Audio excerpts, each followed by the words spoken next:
Hello बच्चों, आइए इस प्रश्न को पढ़ते हैं। वायुयान कार्य करता है।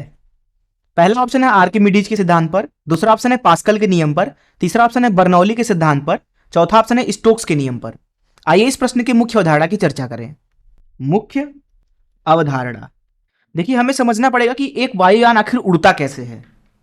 उसको समझने से पहले मैं आपको एक सिद्धांत बताना चाहता हूं, जो कि है बर्नौली का सिद्धांत। बर्नौली के सिद्धांत के अनुसार अगर हम बर्नौली का समीकरण लिखना चाहें तो वह होता है P1 धन रो जी H1 धन 1/2 रो V1 का वर्ग, ये बराबर होता है P2 धन रो जी H2 धन 1/2 रो V2 का वर्ग। अब यहां पे जो H1 और H2 है, मान लीजिए वो लगभग लगभग बराबर है।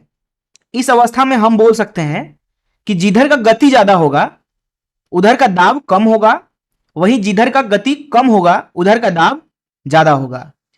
ये होता है बर्नौली का सिद्धांत। अब हम समझते हैं कि आखिर वायुयान काम कैसे करता है। तो यहां पे आपको एक वायुयान दिखाई गई है। दरअसल एक वायुयान ऊपर उड़ती है अपने पंखों के माध्यम से। ये जो दो पंख होते हैं उसके अंदर, इन पंखों के माध्यम से ही वो उड़ती है। अब जो ये पंख होते हैं दरअसल उन्हें एक विशेष आकृति दी गई होती है। अगर उस आकृति को मैं यहां पे बनाना चाहूं तो वो आकृति कुछ इस तरीके से होती है, कुछ इस तरीके से। तो जो वायुयान का पंख होता है उसे कुछ इस तरीके की आकृति दी जाती है उड़ते समय, जब उसे ऊपर उठना होता है। अब देखिए ऊपर उठते वक्त ये आगे की तरफ भी जा रही होती है, तो ये पंख भी आगे की तरफ जा रहा होगा कुछ इस तरीके से। तो मान लेते हैं कि जो हवा है वो कुछ इस दिशा में प्रवाहित हो रही है। अब अगर आप ध्यान से देखें तो मैं यहां इसको ए बिंदु बोल देता हूं, उसको, और इधर बी बिंदु बोल देता हूं। यहां पे बोल देता हूं एक्स और यहां बोल देता हूं वाई।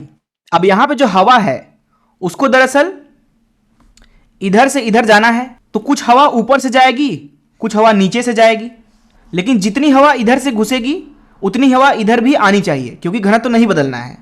यहां पे दो स्थितियां हैं। एक तो ऊपर वाली स्थिति है, पंख के ऊपर हम मान लेते हैं कि जो हवा है, दरअसल ऊपर जो हवा होती है वो कुछ इस तरीके से जाती है आगे की तरफ, कुछ इस तरीके से। वही जो नीचे वाली हवा है वो कुछ इस तरीके से जाएगी। यहां नीचे भी लिख लेते हैं। तो यहां दो स्थितियां हैं। ऊपर अगर बात करें, हम मान लेते हैं पंख के ऊपर जो हवा की रफ्तार है वो V1 है और नीचे रफ्तार V2 है।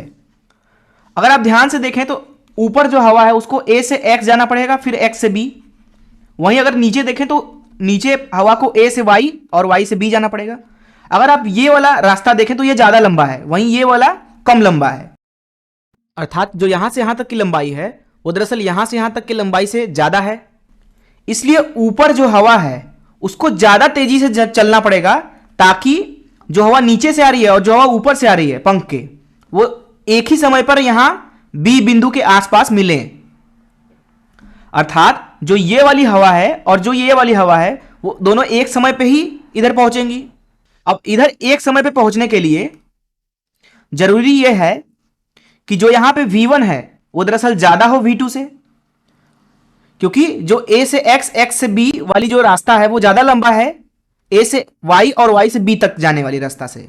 अब हम बर्नौली के सिद्धांत से बोल सकते हैं कि यहां H जो है वो लगभग लगभग समान है नीचे वाली हवा और ऊपर वाली हवा के लिए।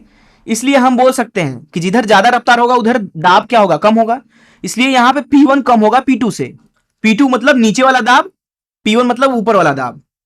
अब मान लीजिए कि जो एक पंख है उसका क्षेत्रफल कुछ मान लीजिए एक पंख के क्षेत्रफल का, मान लीजिए एक पंख का क्षेत्रफल A है, तो ऊपर से लग रहा है दाब P1, नीचे से लग रहा है दाब P2। तो यहां पे जो कुल बल होगा एक पंख के ऊपर उसको लिखा जा सकता है P2 ऋण P1 गुणे A, क्योंकि यहां पे P2 जो है वो ज्यादा है P1 से।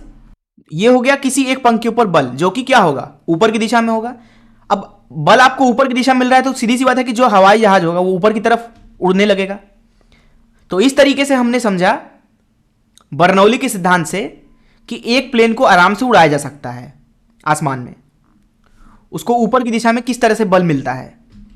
तो यहां पे हमसे पूछा जा रहा था कि वायुयान किस सिद्धांत पर कार्य करता है, तो इसका सीधा सीधा उत्तर हो जाएगा बर्नौली के सिद्धांत पर, अर्थात सी ऑप्शन सही हो जाएगा मुख्य अवधारणा से। मैं आशा करता हूं कि आपको इस प्रश्न का हल जरूर समझ में आया होगा। धन्यवाद।